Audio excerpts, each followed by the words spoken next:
Hey everybody, Pete Wagner with another fishing podcast. It is another fishing podcast, I guess, right? Yes, it is. It's another fishing podcast. Meaning there's another fishing. Let's do this. This isn't another podcast. This is another fishing podcast. Yo. What's up, buddy? Hey, that sounds fantastic. That certainly sounds a lot better than this water that I have right here. Yeah, I actually have a water, which is a sign of aging.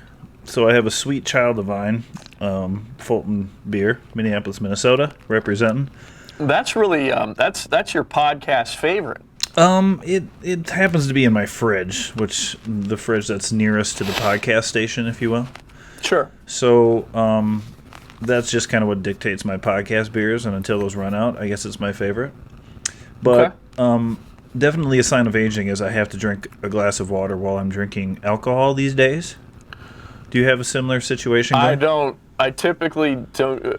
I don't like to water down. I haven't reached that age where I want to water down my alcohol. I guess I don't know if I don't want to do that. I don't think it makes me less drunk, but it definitely allows me to recuperate quicker or wake up feeling much better. Sure. I mean, I understand. Like, if I feel like I've had a good night, and I'm right at that limit where if I have another one, it's going to be a terrible day. The next day is going to be terrible. Right. Then I'm like, I'll probably drink a Gatorade. I'll start drinking like try to down a full Gatorade, and then maybe another one after that, and then go to bed. That's typically approach. Yeah. That's although Gatorade, vitamin. Go ahead. Gatorade for me, like excessive amounts of Gatorade, causes an ass explosion for me. Like a serious one. I've never heard it with Gatorade. Yeah, like because it's kind of a diuretic, Okay. So if I were to, Everything okay over there? Yeah. Well, my wife has texted me that Phoebe's Wi-Fi lighting is unreachable at the moment, but I'm not going to deal with that at the right. Wi-Fi lighting? Yeah. So like I installed lights all over my house. It's the greatest thing ever. And Phoebe is your daughter. Phoebe's my daughter. But you can buy light bulbs now that connect to your Wi-Fi. Okay. And then you can make them any color you want. I think I showed you when you were over here briefly. Yeah, you did. Yeah. So you can turn it into like a disco dance party, or you can, she likes to sleep with the lamp on, so I'll just wait till she falls asleep now. I'll pick up my phone and dim her light or turn it off. It's pretty slick. But my wife says it's unreachable. So now I'm the tech support guy. But you know who else is unreachable? Another fishing podcast host, Pete Wagner. So we're unreachable. Yeah, she's gonna have to find somebody. My wife is upstairs watching Real Housewives of I believe New York. You dodged the bullet. It's Beverly Hills. Which if you've ever watched that show? Yeah. It's hard to look funny away. Well, it is. It's actually really good television for that genre. It's done very well. But what's funny about that show is that it's actually depicting women. They put together women that I don't think naturally would be friends. Right. And they just like, here, try to hang out together. And is that the one that has? And yet they all hate each other. Yeah, well, they have to hate each other. That's part of the recipe. I know that, but that's the beauty of television. That people that watch it, including me from time to time, I forget that. I'm like, oh yeah, that's right. This is all kind of make-believe. It's a reality show, yes, but it's really make-believe because those people, they can't stand each other. They're constantly fighting with each other. Right. They would never just group up together like that in the real world. No way. I'm telling you the truth. They wouldn't, Pete. That's master genius Andy Cohen put all that together. He's a brilliant. Yeah, well, he is. And so you just watch it, and it's just like constant breakdowns, women crying, and I mean, I would be lying if I said when I sit down and watch it with my wife, I actually do watch the full episode. Wow. So see, it's this part of our the human psyche that it's really tapping into. The side of us that maybe shouldn't be tapped into, but Yeah. Either way, it's great television as far as ratings. Right. It's something to watch as a couple too. Like I haven't been able to get through more than 5 minutes on it. And by the way, is John Mellencamp's daughter on that New York version? Yeah. Yeah. That freaks me out that he's got like this. No. She full-grown daughter. She's on the one that was just on. She's on the Beverly Hills.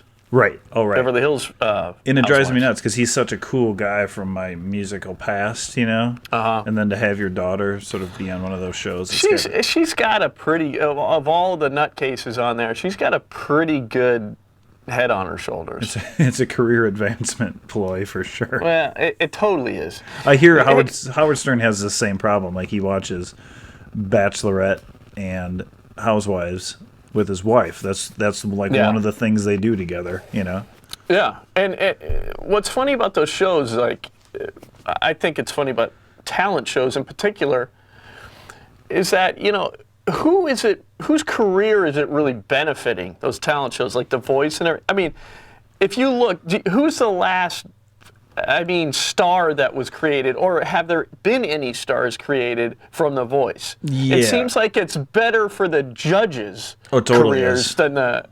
Yeah, it's very true. They've seemed to not, American Idol started out as such a big deal. You were kind of a de facto star. Yeah. Even though there was legitimate stars like, what's her name, Kelly Clarkson. Right.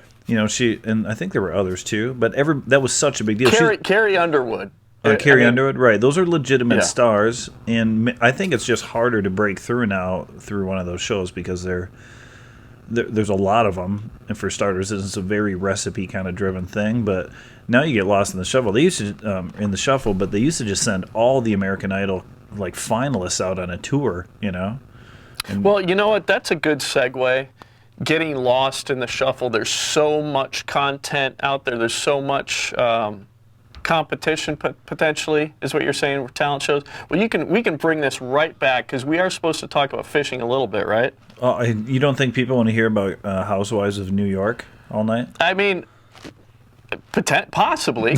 I don't have a lot to offer, so let's move on. So, you may have just noticed that I uploaded a new video, Pete, with a interview from Dave Lefebre.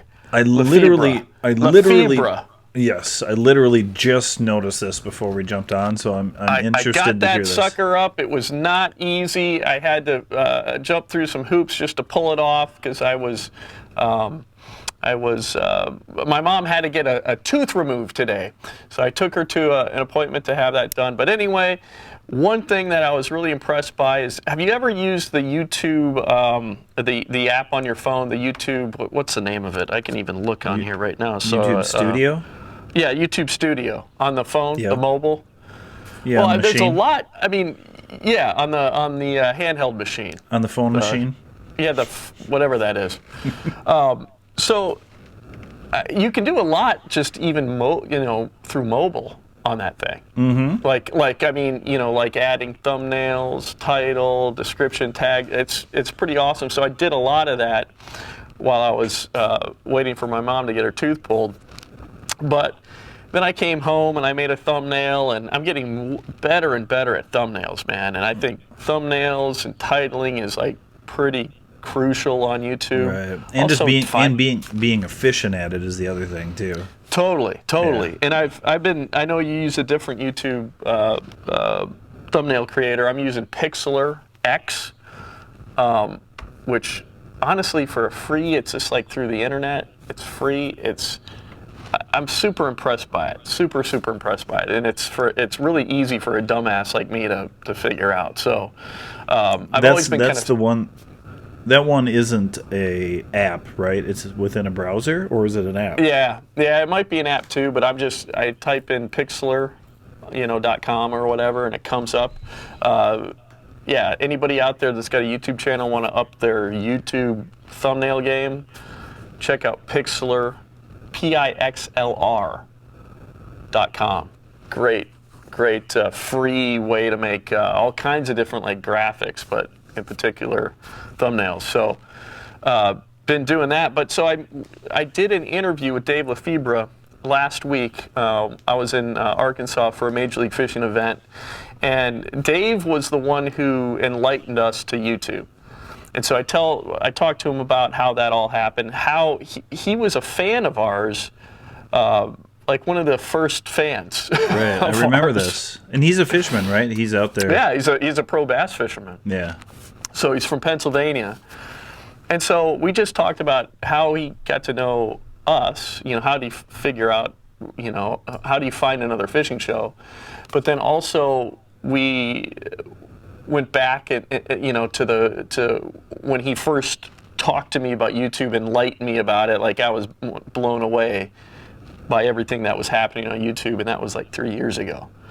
So he's the one that showed us what was happening here with all these fishing channels and some guys making very good money. So did not know that existed. So we talk about that, and we also talk about our trials and tribulations with YouTube and what we think the future of YouTube is. And it was interesting to see, we've got some comments already. And one comment in particular I thought's really interesting. So we've got two people. I love this, by the way, man. I think it's related to the title, right? Yeah, so it's titled. I titled it, "Is it too late to start a YouTube fishing channel?" Okay? And so Realistic Fishing comment. He's got a channel. Check it out, Realistic Fishing. He says, "I am 41, started my channel 3 years ago, and just do regular guy fishing. I've grown my channel to almost 50,000. It is possible." So I noticed you. Are you aware of this guy? I have heard of it before, but that would have been around the same time we started. Yeah. So what would be very smart for us to do is to look at his channel, especially because that's around the same time we started. See, number one, how many videos we have, how many videos he has. I suspect he has a hell of a lot more videos than we have. And that's part of it, I think. But obviously we gotta check it out. But he's someone that we should talk with, because that's super interesting. That's a 50,000. That's a good group of subscribers. No doubt. And we're happy for any group of subscribers we have, but that's a good number. And is his name Dave? You said Dave Lefebre? Dave Lefebre is who I interviewed. Right. Does he have a pretty big YouTube presence? No. Not at all. No, he's struggling like we are. Oh, okay. And so it was a bit of a bitch out section. Right. But again, you gotta play the game of YouTube. It's with trending topics and seeing how, what's kind of hitting, and there's a lot there. But I think more than anything, and it even seems like it seems like even whenever we get, like when we upload a video, it's almost like, and I don't know if this is true or not, but it's almost like YouTube just already bumps us up. Like, it's just even the process of uploading. It's like YouTube just kind of, I don't know, it just seems like our subscribers go up a tick or two, or more than that, just by even us just putting a video up. Like, not even making it public, or when you say... Well, no, but I mean just uploading. Right. Put into, it's like, it wouldn't surprise me. Who knows how this algorithm works? It's like, it would make complete sense to me if YouTube is, has some kind of a code in there, if you will, that, the more you use it, they kind of reward you a little bit. Sure. More. Yeah. So, but I definitely think, a catchy title, great looking thumbnail, and upload frequency is maybe the biggest keys to YouTube. Yeah. Definitely important keys to YouTube. But so anyway, but then the funny thing is, so we got Realistic Fishing saying in the comments, I'm 41, start my channel, and he's saying he's 41. That gives us hope, because we're in our 40s, and it's not just young people can make it. That's why he's saying that. So right. that's nice. He's our hero. But yeah, he's our hero now. But so then Joseph Herrick Fishing, Joseph's been, I did a collaboration with Joseph last year. I still got 2 videos I got to put up.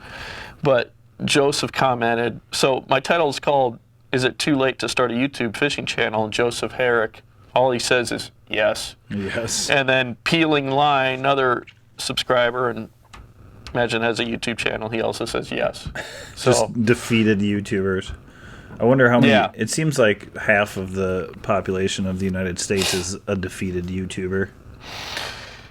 yeah, I mean, I kind of, yeah, it's, I have a whole, there's all kinds of thoughts that run through my mind on YouTube. I mean, this is a recurring topic of ours, but yeah, I think there's a lot of exciting things happening, and I'm on YouTube, not just on the fishing side of things. I also follow like the political side. Like, it's cool because there's a bunch of channels that have started like political or like news kind of based channels, like the Young Turks is probably the best known. Yeah. On YouTube. They have a crazy, and again, this is a perfect example. The Young Turks were the first on YouTube to do that, and they're exploded. They've got like 5 million subscribers, something crazy, and they're really, if you look at the numbers, they compete with the big dogs, on traditional media. Sure. So that's what excites me about YouTube, is that it's an alternative to, mainstream television, and you can, there's all kinds of alternative voices that can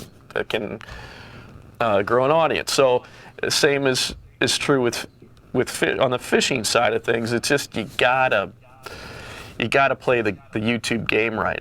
So I think that's more than anything. I personally don't think that YouTube is going anywhere, and I think if you learn it,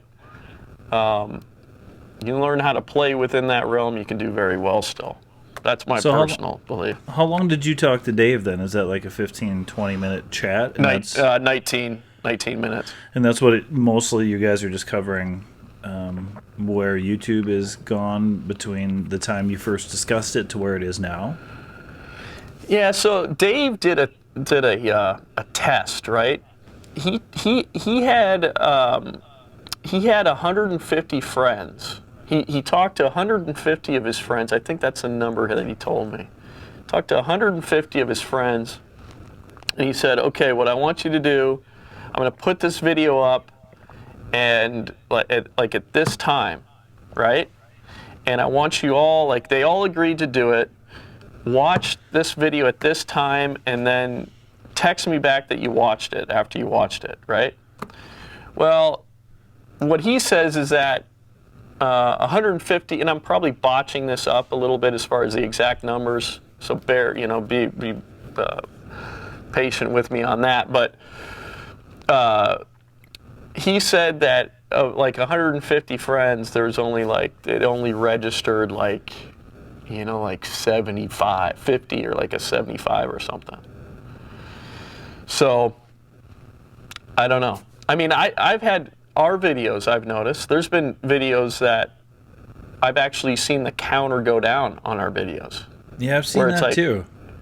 So, I mean, here's the thing, that it's the Wild West in some regards with this newer technology. I mean, think about how crazy it is. The computers. I don't even know how this works. I think how many videos there are in the world, on YouTube. And then think that there's a computer that's counting how many views every single one of those videos is getting. I mean, it's extraordinary if you think about it. It's crazy. So and you get into that world of algorithms. It's just it's bizarro land, It's totally bizarro land. And they're giving the computers tools to make decisions. Right. The systems right, the computers know when there is a woman in a bikini. Yeah. Because we know, because we've been instantly demonetized. How do it know? How do I know? Did they ever fix that thumbnail I made that got like demonetized because they thought it was gory or something? Did that? Yeah, it got fixed. Yeah. Did we get like a notice about it or something? No, it just got fixed. It was a podcast thumbnail I made that said "disgusting bait," and the text looked like it was bleeding, and it was just a night crawler. Right. And then you caught that the monetization was off, so I requested a review, and then forgot it was even out there. But that's good to hear. I guess they're paying attention. Yeah, when you think of just what's going on YouTube, all the people that are on there, all the videos, I mean, there's only so many employees at YouTube, and so I give them a little bit of, cut them a little bit of slack, because it's pretty extraordinary what they have to do. Right. And they're, especially now, like, there's just a lot of heat with, people complaining that ads are being, advertisers complaining that their ads are being placed on content that is offensive, and and they've got to make sure that there isn't an offensive, violent, violent thumbnail. That they're placing an ad on. Right, or even videos that are fake, or that have malicious sort of purposes. Right, it's a tall order, man. It's a tricky business. I always think that with Facebook, as annoying as Facebook is, you kind of cut them some slack. It's like, well, how are you going to stop this onslaught? They literally have to invent tools. And those people, it's not like they're combing through the web that work for these companies looking for things to correct. They're coming up with software that can do it in mass. They're not doing it individually. So how do you not, can you imagine how many posts are going up on YouTube daily, how many uploads, or Facebook, how many posts there are daily? It's amazing. It's more than the population of the world if you combine those two, I'm sure, I really believe, particularly when it comes to like these basically what's happening is YouTube is really kind of challenging these traditional media, more traditional media, right? It really is becoming a force. And so there's a part of me that thinks that some of the negativity placed on YouTube is because it's coming from these, bigger mainstream media platforms, like the big networks and stuff, or CNN, and they have to see it as a threat, because there's some of these channels that are just huge, man. And it's a guy in his basement or a guy in his garage, and he's countering the narrative that mainstream is putting out there. So I think there's a lot of negative YouTube stuff that really isn't deserved, but that being said, it also, on the fishing side of things, like we're involved in, it's certainly frustrating as hell sometimes. Well, a lot of times. Yeah. But honestly, I haven't heard too much negativity about YouTube. But oh, really? I'm insulated, I think. Yeah. No, it's good. There's been a little bit of another ad apocalypse. They had one, I don't know, 2 years ago that was really big. Like, there was sponsors that were really advertisers that were really upset about, supposedly really upset about their ads being placed on, certain content. Right. And so there was a big pull, supposedly, of advertisers coming off of YouTube.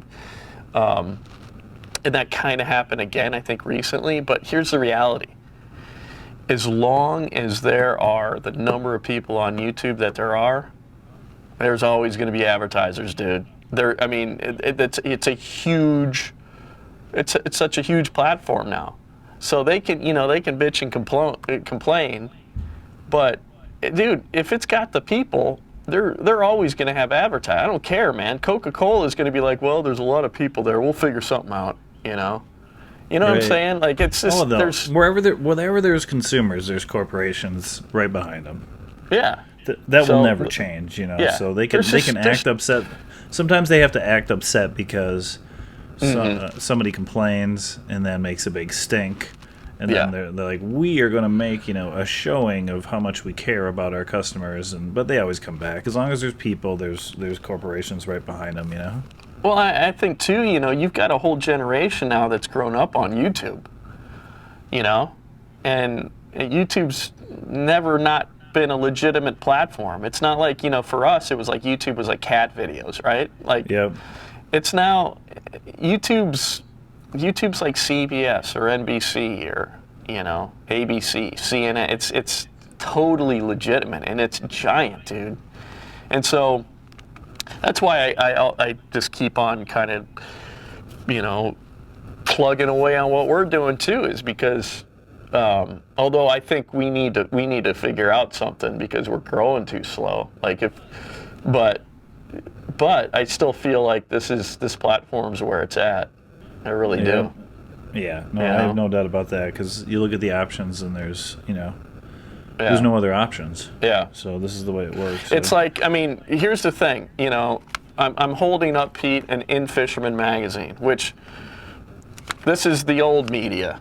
YouTube's the new media, and just on the print side of things, dude, remember In Fisherman growing up, the magazine, how thick they were? It was like it had a binding. It had a binding, yeah. Yeah, remember there was like a flat binding on the. Yeah, that's absolutely right. And on that binding it would be the issue, the date, the month. Yeah. Remember all that? Yeah, you could stack them like a library books. There ain't no binding on this. And it's like a pamphlet. I was in Branson recently, and they're giving pamphlets away that size, for shows down there in Branson. The Soji Tabuchi Theater was giving away a pamphlet that big. Did you ever get to take in a show down there? No, I didn't. But good. But I still love In Fisherman, but that's what we're getting now, And honestly, I think the price is still the same as it was. It's $5.99. It was, Yeah. You're getting for $6. You're getting that much of a magazine. I have a subscription though, just to defend In Fisherman, because I still love reading it because I'm a dinosaur. Yeah. I think there's 7 issues in a year, and you can get a subscription for like $12 or $15. Okay. So that's still a pretty good deal. So I'm still giddy when my In Fisherman shows up. I'll pull my car up to the mailbox, pull the mail out of my car window, and if there's an In Fisherman, I'm stuck in front of that mailbox for 3 to 4 minutes reviewing what's in my In Fisherman before I can even put the car in gear. So no, I hear you, and yeah, it's just the world that we're living in now. It's everything's digital for the most part. But as long as they brought science to fishing, it's still my favorite adaptation they made. No, I agree. What the Lindners created with In Fisherman is brilliance. It's genius, and I'm amazed that I've actually never even met Al Lindner. Of all the people I've met in the fishing industry, it's incredible. I've never met Al Lindner. We got to make that happen, And the other thing that I think is really good with In Fisherman is the fact that you still got Doug Stange, In fact, he's right here. He's the anchor. And he's my favorite outdoor writer, fishing writer, for sure. He's a great writer. A guy that was built for print, he really is. He's perfect for that gig. So it sounded like you had something you had a topic. Well, I was just saying, speaking of fishing, I'm just wondering, so when you got back from Arkansas, have you successfully been fishing? No. I'm always curious about your fishing schedule, because it seems really, especially, you knew June was going to be a battle. Well, I knew June was going to be a battle, but I can't speak a whole lot on this particular topic, so I don't want you to ask any questions, okay? But my June isn't as busy. So what are you doing tomorrow? So tomorrow I am crack of dawn Pete, and I'm heading to Trempealeau, Wisconsin, which in my world is the catfishing capital of southwestern Wisconsin or southeastern Minnesota, if you will. Okay.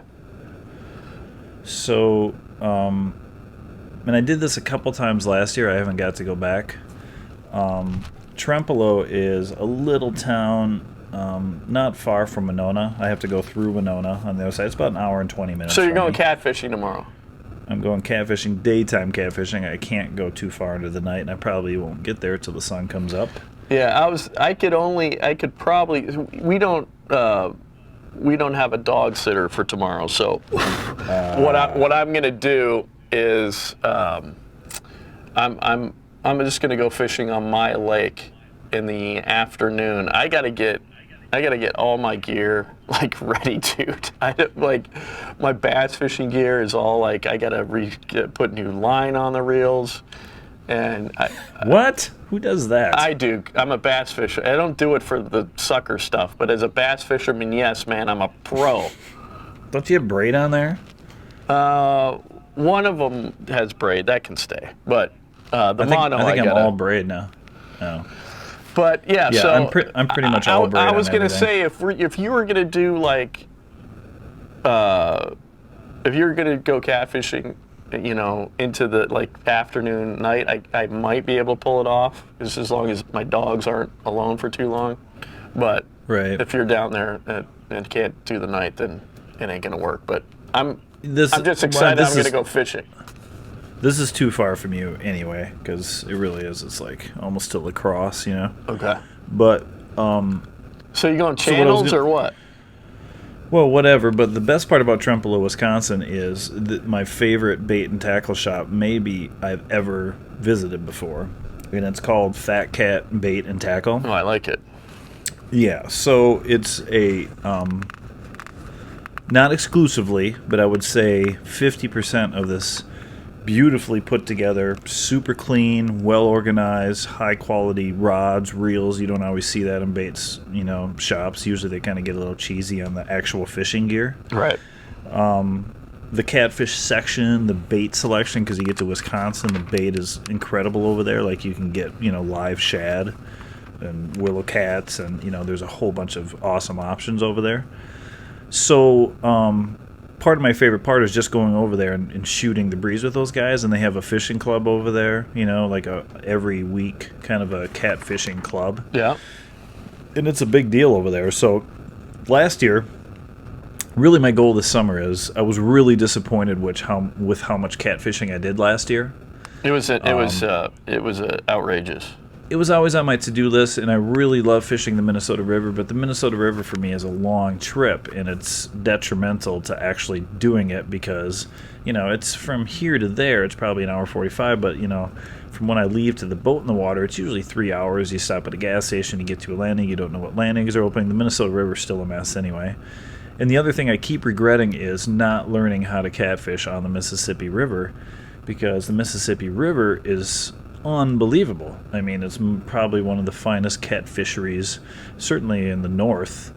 And I need to figure this out, so I need to crack this code. So my goal this summer is, and the reason I picked Trempealeau is because it's so close. I can be to Winona in 50 minutes at the river. Trempealeau's got a dam on it, so if you go into the town of Trempealeau, you can drop below that dam. With my boat, I favor dropping below dams, you know what I'm saying? Because with my motor that's old and whatnot, I don't like dropping on top of dams in case the motor doesn't want to cooperate. No, so you have a trolling motor, Pete. Like I know, but it's always this is some kind of a weird phobia you have. Like, do you think you're gonna a weird phobia about dying? Well, have you ever been like close to a dam? It's not like you're just. So I mean, if the water conditions are okay, it's not like you're just going to be right through the gates. Yeah, well, headline: water conditions are not okay. Well, dude, yeah. Listen here, bud. I know what the water conditions. Everything's low now. Everything's come down. It's not low, but it's not crazy water conditions. It just dropped below flood stage. But either way, I still would rather be above. Although I put myself in the position if my motor does die, if I'm downstream, there's no way I'm getting back upstream with the trolling motor. But But anyway, my goal this summer is to crack the code of the Mississippi River. Instead of being intimidated by it and staying in the main channel and finding great places to fish for catfish and just working at it and spend entire hot days out there just getting it done right.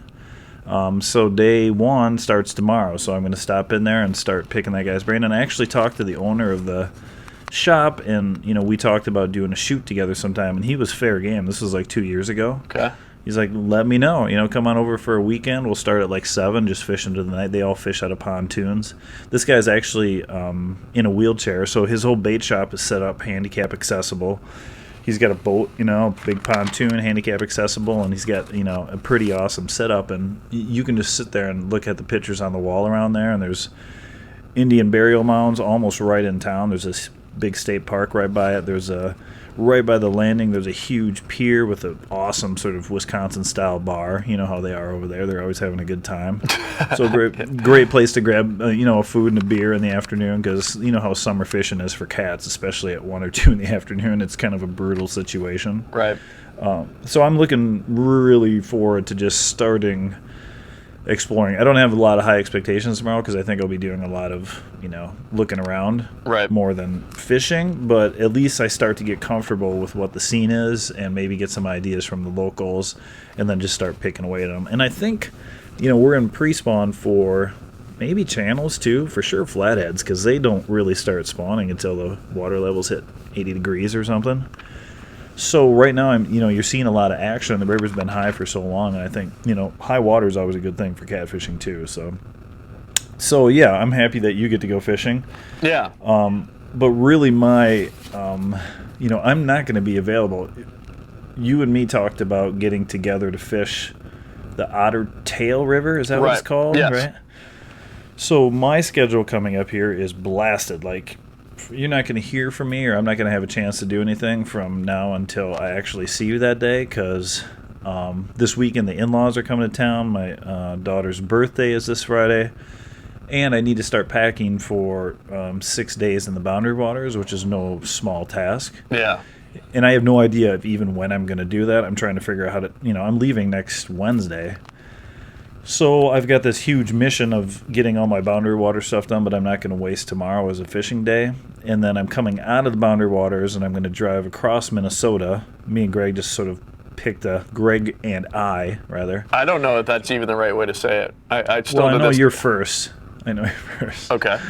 But we just sort of picked a random spot that we had seen on YouTube that looked like a really cool place to catfish, because it's kind of a clear river. It's not your typical sort of catfish river. It's real kayakable. I don't even think you could probably get a boat in that river, could you? A boat with a motor on it? Yeah. It is? Yeah. It's big enough, huh? Yeah. I think there's areas where you can. I think, I think there are. I mean, I'll look into it. Is it a channel cat fishery? There's some guys that are subscribed to us that know the otter tail that we can. Right, but do you see guys catching flatheads? Is more channels? No, there's channel cats in there, and I think they're like Red River strain channel cats. Oh, nice. Yeah. I just love catfishing so much. Like, I really looked back on last year thinking, why wasn't I out, figuring out these cats? Like, it really is so much fun. And I haven't caught a flathead in, 3 years. Oh my goodness! Yeah, I mean, how ridiculous is that? Well, I'll tell you what it is. It's because it's like the older you get, dude. It's like time flies. Right, but I mean, I'm always fishing though. But the big setback for me with catfishing, and especially like I have a 5 a.m. wake up on Thursday and Wednesday is my fishing day, is just staying out late on a weeknight and fishing, because those guys that are really nailing them are sticking it out till 2-3 in the morning, and that's just not an option for me. So I just have to force myself to go over there on some weekends, and we try to do that in Minnesota, have a camp out on the river. But I really have to force it this year. Like, get out there and spend some late nights out there and just crash in the boat or on the beach or whatever, anywhere I can park a boat, Right.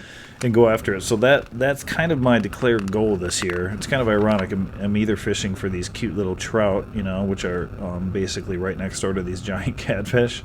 And I love them both the same, It's just like it's both ends of the spectrum, but it needs to get done. I mean, we've loved cats since we were little kids, and we're really kind of just letting them slip by us every summer, you know? Yeah, no, I think it's super important that when we have opportunities, you know, because here's the thing, you know, at our age, we could die of a heart attack any day. So It's a mortality issue. It's a mortality issue. We don't. And if you think about it, I would say 90% of the cats that you've caught over the last 3 years have been ice fishing. You know, Yeah. which is great, but it's just funny to think about that. Like, you think about these hot weather fish, you know, and Well, they're, you know, that's what's huge in great the about south. that's what's great about channel catfish is that Yeah. they bite readily in cold water. So flatheads not so Absolutely. much.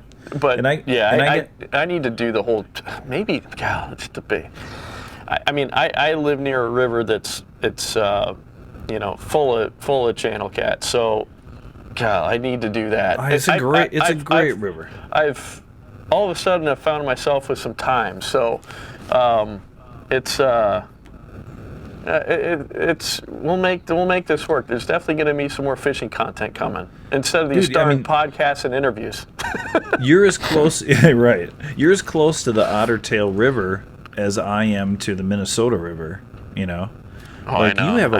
you have a lot of great rivers. Like, if you go straight north of you, you know, like I always go over the Rum River, coming south out of Mille Lacs. Yeah. Mm-hmm. You know, just like I don't know anything about them, but every time I drive over them, you can just feel how fishy they are. You know, like they have that look of that tannic sort of water to them. You know, the thing that's tough is you gotta kind of like when you have a YouTube channel, you kind of gotta be careful not to like, you know, the last thing you want to do is like to give away a good fishing spot because it's not that I'm worried about like messing up, you know, like for instance, you know, I fish on the upper Mississippi River all the time, and I'm sure that people that fish the stretch that I fish or the stretches that I fish, they know what areas I'm at, you know. I mean, so I don't know. I'm sure there's it's like an art to be able to let people kind of know generally where you're fishing, but like not too much, you know? right? Because guys that will fish it, they can figure it out. Well, because the areas that you're talking about, the bodies of water that you mentioned, they're damn good, dude. Yeah. And one of those in particular, I've been given some intel, and I will do that this summer. There's a stretch that's supposedly just amazing. You know. Wow, look at you. You sounds like you're sitting on sexy information. Yeah. I got before we go on, Pete. I got to show you this.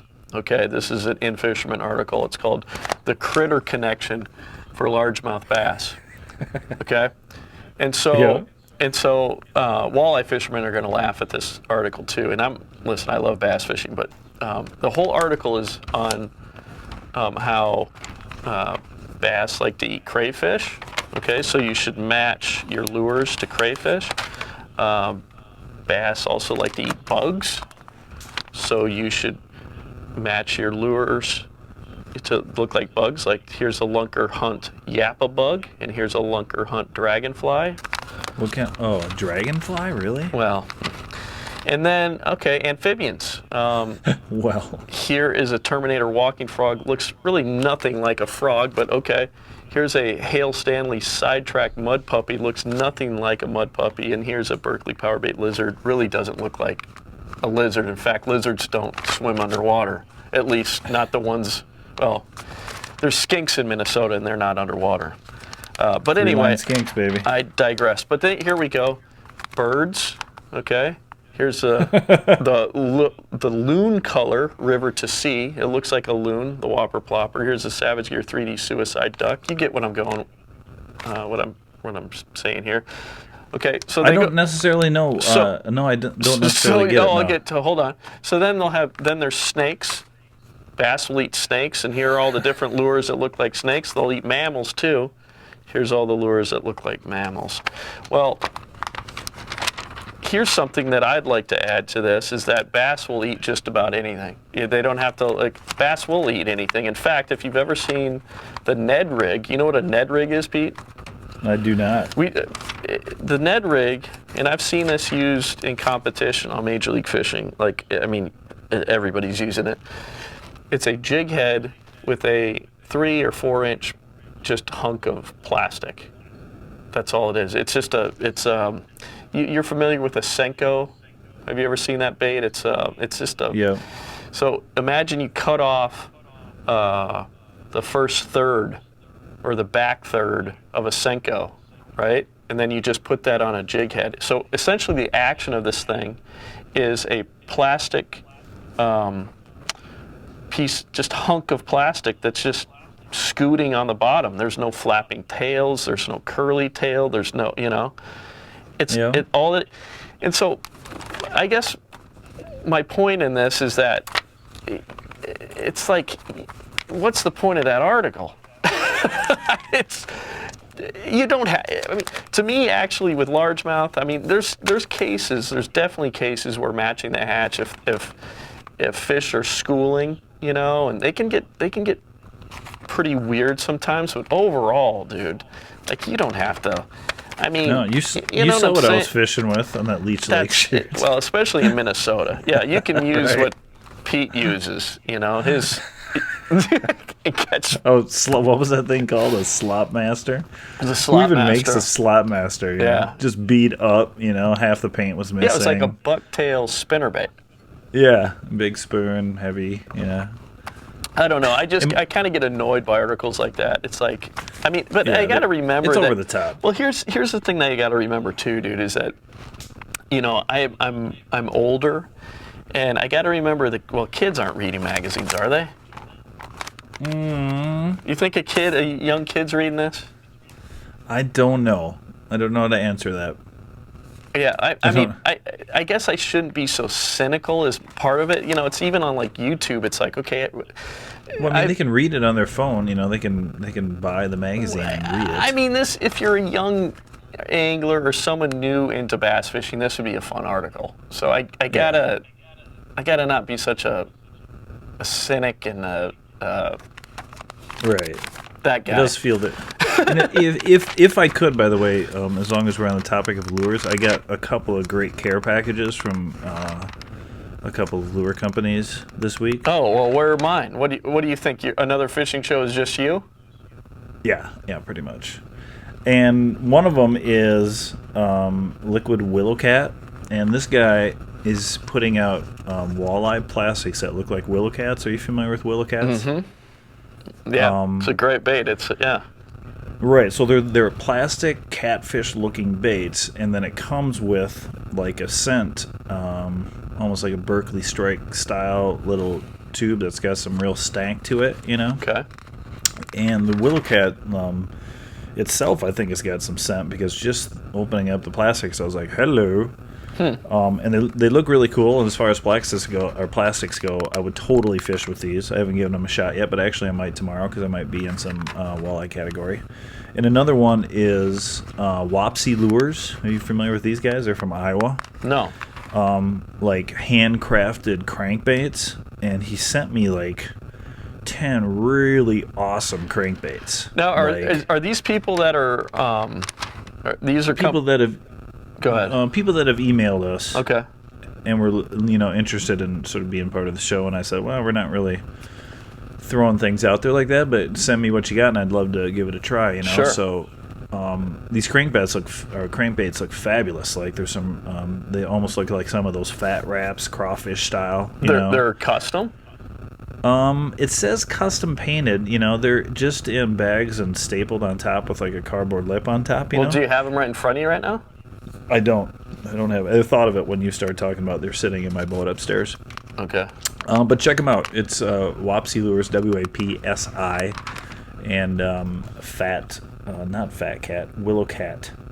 Willow Cat Walleye. Liquid Willow Cat, I guess is the name of it. So, cool. You can check them both out. Yeah, so thanks for, that's nice of them to send that. Absolutely. We even had some requests for swag this week, too. Like, you guys need to get some T-shirts. Yeah, I mean, we do, but, I mean, what do you think about that? I like the idea. Like, if I have a little, like, we're kind of a boutique show, you know what I mean? Yeah. Like, meaning not very popular. But like, you know how it's like small batch, beers or small batch cigars or like handcrafted. We're kind of a handcrafted YouTube show, and it feels kind of like an exclusive club. Yeah. And sometimes it's fun to have swag when you're wearing it around. People are like, "What's that?" It's like my shirt says Nike, and nobody asked me about it.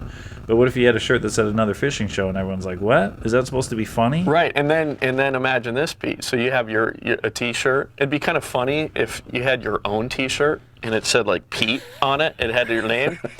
I'm Pete. And then on the back, it said your quote: "Don't leave your crawlers in the sun." All right. and then the logo, another fishing show: "Don't leave your crawlers in the sun." And then yeah, Pete. right. Just that's pretty good. Don't leave your crawlers in the sun. Yeah. Yeah. That's Don Cray special right there, my grandpa. Yeah. So maybe that's the first bit of merchandise that we put out there. I do like the idea of it, like a hat and a T-shirt. I like both of those things. I wouldn't mind just wearing it around as everyday wear if it's done right. My biggest fear, and the only thing that keeps me from doing that stuff, is that it's hard to make the right gear. There's so much. Like I get the feeling if we order some T-shirts, when they arrive, we can see our nipples through them.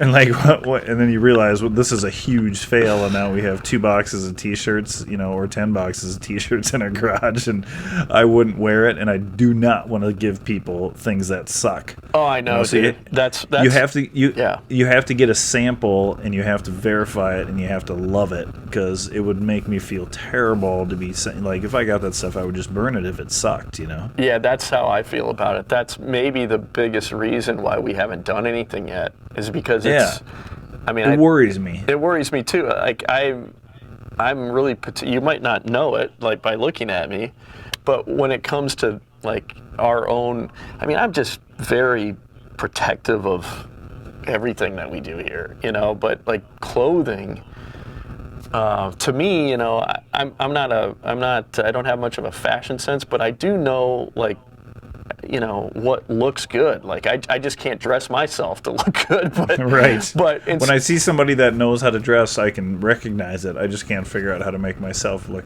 anything but frumpy. Right. So when it comes to, I've always kind of had this feeling, and I think we've come a long ways, but that kind of fishing clothing in general is just kind of cheesy, But I think there's a lot of great products out there now, like clothing and stuff for fishing. There's some good stuff out there. But for us, it's kind of like that. For another fishing show, it's kind of that. It's got to have that look that just kind of goes along with kind of the vibe here. You know? Like smart, but I'm 20 pounds overweight, and this helps. Yes. It doesn't hurt me. It helps me. Right. Yes, I'm totally out of shape. Let's not call ourselves athletes. Like fat wear. Fat wear. Maybe that's a new just genre. like dad bod wear. Is that what they call it? Dad bod. Yeah, it's not. I don't know. Yeah, dad bod, like fishing. Oh, here's the funny thing. Yeah, like maybe we can make something. So I actually had a conversation with one of the guys at Major League Fishing about it. It's like, hey, we need. Listen, I'm looking at these anglers, and there's only a small percentage of them that you could maybe call athletes. They have like an athletic body, the majority of them have the dad bod, or a fishing bod. Fishing bod is what it should be called, or some other more clever name. But it's definitely, you see it, dude. Like even the top guys at their game in Major League Fishing, but that goes for any of these tours. Even walleye fishing, or more especially walleye fishing. Right. It's like they all are like, well, it's a lot of time on the road. It's a lot of time at gas stations eating terrible food. It's a lot of time like going, I'd rather go fishing than exercise. Yeah. And so it's that. At least, bass fishing, you can burn calories. Walleye fishing, you're definitely less likely to. Yeah, good point. A little more sedentary. Very controversial. Very controversial point, though. People are going to be up in arms. Did you, by the way, before we get off fishing, I wanted to ask you about this idea, too. So I actually went out fishing last Wednesday. I took a canoe down the Root River. And it turned into a super boring shoot. Like, I caught some fish on the fly rod in a canoe, which is like, it takes a ton of masterful canoeing. Like, you have to have a paddle in one hand and a fly rod in the other. You know, it's like a kind of a fun challenge to do. And you know, they were biting on the spinners too, but for the most part, I got 20 fish. Nothing was really over. Most of it, the average was probably 9 inches. Made no sense. It's like this awesome giant river. So I'm like, oh, this is going to be a terrible shoot. I had one camera rolling. It was just pointing at me on the canoe, and that's where I had that mic set up I was showing you. Right. So I have all this footage. I want to just see what it looked like and how it sounded, but it was frustrating because I'm like, this is going to suck to watch, so what are you going to do? But there were some funny things that happened. So what I think I'm going to do when I have a shoot that's a bust like that is turn it into a 1-minute sort of Instagram or Facebook video. Yeah, I think that makes a lot of sense. Because you can just rail off a bunch of fish in a row. I'm sure there's some funny moments there, but the funniest moment was there was recently a tornado ripped through there, and the DNR is supposed to keep canoe routes empty as far as trees go. And they had, up to a certain point, but a lot of these trees are falling after they go through, and they're floating downstream and getting hung up in rapids. So I came up around this corner, and I'm flying because the river is high, and I realize as I get around the corner there is trouble ahead, and there's no stopping this boat, like I'm in it now. And I hit a tree so hard, like I thought for sure, I'm like, I'm done. I'm just like, my gear is out, camera gear. I've got a duffel bag, I got a tub in there. The GoPros and the mics are sticking out. I'm just like, this thing is flipping. I'm just going to have to figure out after the fact. And this was a canoe. And this was a canoe. And I hit this tree so hard. The front of the canoe hit the tree so hard that it went up onto the tree. And then I was teetering on it like a teeter-totter. Oh, my goodness. But I know, I haven't seen the footage yet, but the look on my face, and I know I drop an F-bomb, I'm just like, I just grab both sides of the canoe, and I'm just like, oh. Do you not, see, Pete, do you not see that this is YouTube gold? That moment is. Okay. But the whole day is terrible, Well, it's just not. Condense, make it a 5-minute video, and that you end on that. Is it interesting? Is it interesting? No. Like, you almost like capsizing isn't interesting to someone who would watch that. I mean, I find that I would watch that. But it's like a 10-second moment. Like I don't think I can chip up any part of that show. In the future, if something like that happens, I don't know. Maybe recap what happened, and just kind of and just be like, and like just talk to the camera and said, man, and just go through what happened there. Right, and try and get out. This goes back to my product quality, which is the other issue. But with YouTube, we're desperately trying to get footage out there. Well, I mean, you know what? That's a super interesting thing there, though. I mean, right, but I forgot this part of it. So the kicker to it was after this incident, my GoPro, I had 3 or 4 rainouts, which wasn't a big deal. I was able to just hide and cover the cameras and whatever. Camera never really got wet. The GoPro, the only GoPro I had with me, developed water underneath the lens. Oh, for directly in the directly in the about right now? Directly in the center of the lens, there was a fog spot that you couldn't wipe off because it was underneath the lens. Okay, so I haven't seen the actual footage yet. I didn't even realize when it appeared. Because you're not watching the lens. I'm wiping it off occasionally. Is this a camera that you had moist? This is somehow it got into some weather. Well, weather that day. So I went through 3 or 4 rainstorms.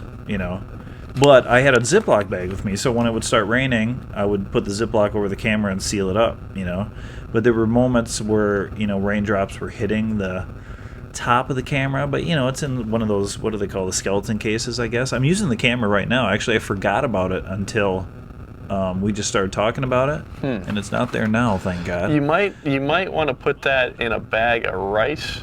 Yeah, well, that was the plan. I just forgot about it. But that screwed up the final 2 hours because I had that camera and that camera alone, and I had nothing to film with. Yeah, so isn't you've seen enough now that video production can be quite I should have had another camera with. Yeah, it's really annoying. I'll show you what the footage looked like. In fact, it might be funny to include a clip of that, you know.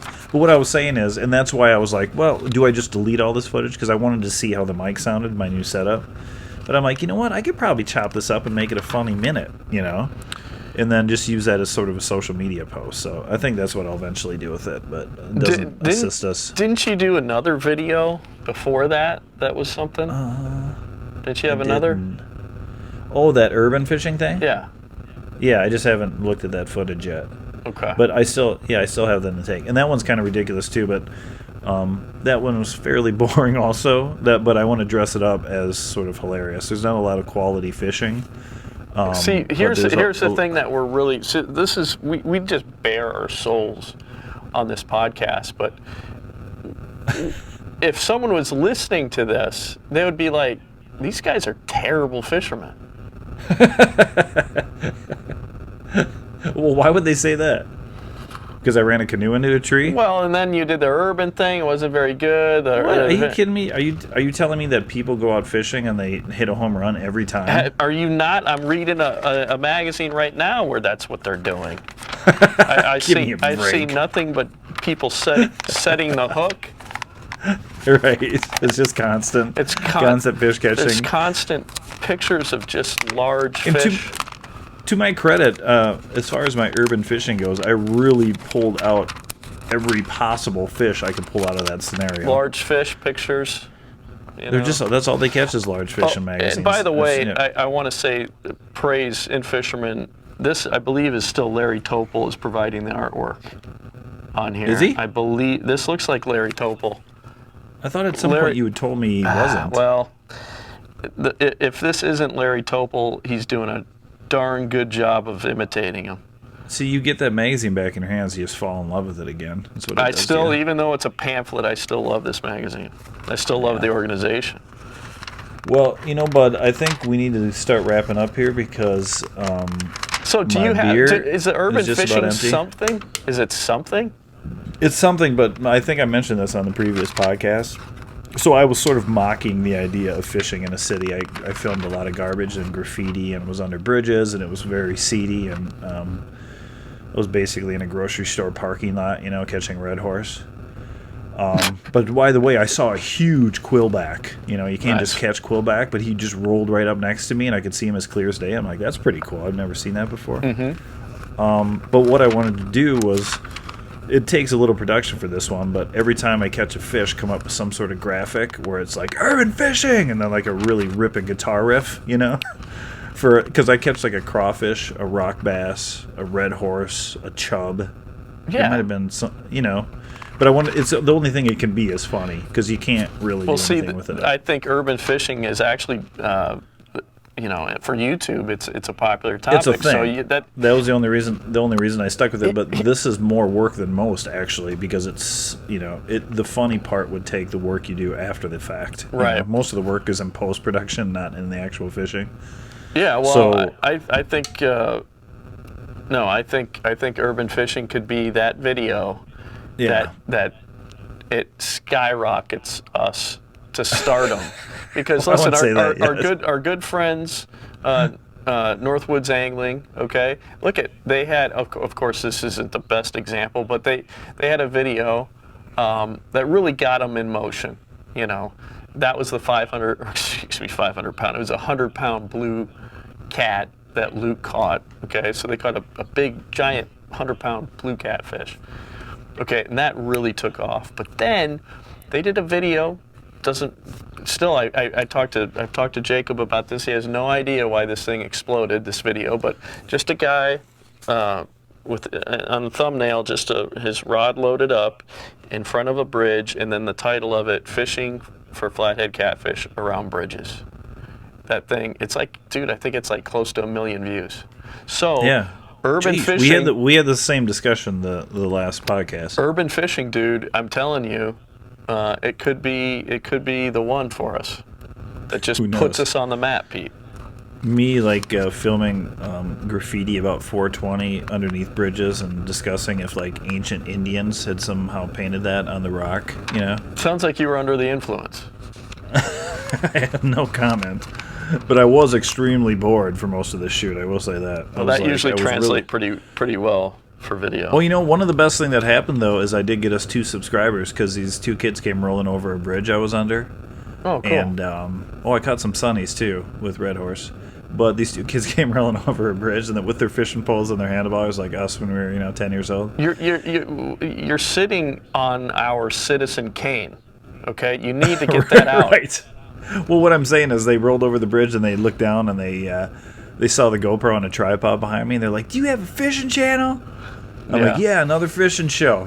So immediately both kids tune me out, pick up their phones, start tapping away on their phones, and then put their phones back in their pocket, and one of them yells, "You just got 2 subscribers!" And then they just rolled out. That's awesome, man. It was awesome. I was like, it's cool to see that. Like, it's a whole new it's like age, that's their world, It is. And I bet they were doing the same thing. They're probably out there filming and having a good time. So yeah, for sure. I wish I would have heard from them, but it was pretty funny. But anyway, do you have any final things you would like to say to the legions of fishing fans that are realizing that we don't know how to catch fish? No, I'm just excited that I'm actually going to go out and try to catch fish now. Yes, I actually have some time to do it. You're going fishing tomorrow. I'm excited for you. So I'm going to be sort of off the radar here for a long time. I guess I've got 1 week left, one crazy week before I get going. But then you and me group at the Otter Tail River. I'm actually camping on Otter Track Lake in the Boundary Waters. And then I'm meeting you at the Otter Tail River. So if I don't see an otter over the next 2 weeks, I'm going to be fairly upset. So thank you for listening, everybody. Tune in next podcast. I'm sure we'll have a litany of things to discuss after the next crazy week or 2 comes up here. And we will see you guys next time.